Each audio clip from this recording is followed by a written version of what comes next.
One nation one election బిల్లుని Congress party వ్యతిరేకిస్తోంది. ఈ bill అసలు రాజ్యాంగ స్ఫూర్తికి విరుద్ధమన్నది హస్తం పార్టీ ఆలోచన. మోదీ సర్కార్ ప్రతిష్టాత్మకంగా తీసుకొస్తున్న జమిలి బిల్లుపై ఎంపీ చామల కిరణ్ కుమార్ రెడ్డి ఏమంటున్నారు? ఈ బ్రేకింగ్ చూద్దాం. జమిలి బిల్లుని కాంగ్రెస్ వ్యతిరేకిస్తోందన్నారు ఎంపీ చామల కిరణ్. అయితే ఇందులో ఎలాంటి రాజకీయం లేదు అంటున్నారు.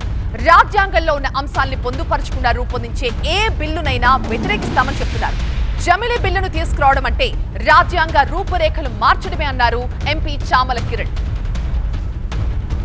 ఈరోజు వన్ నేషన్ వన్ ఎలక్షన్ జమిలి బిల్ గురించి ఏదైతే చర్చ జరుగుతుందో ఈ జమిలి బిల్ గురించి ఈరోజు కాంగ్రెస్ పార్టీ సభ్యులందరం కూడా ఈ జమిలి బిల్ని వ్యతిరేకించదలుచుకున్నాం. ఎందుకంటే జమిలి బిల్ అనేది పొలిటికలైజ్డ్ బిల్ మీద మేము వ్యతిరేకిస్తలేము.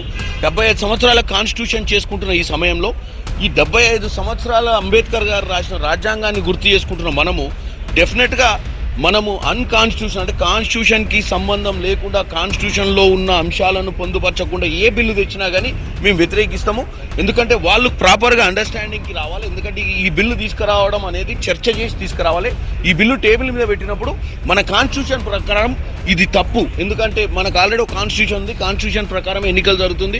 కాన్స్టిట్యూషన్ ప్రకారమే భారతదేశంలో మనం ఎన్నికలు కలగబోతున్నాం. అటువంటి పరిస్థితిని మార్చాలంటే కాన్స్టిట్యూషన్ని కొద్దిగా మార్చిన విధంగా మేము ఆలోచిస్తున్నాం. అందుకే దీన్ని వ్యతిరేకించే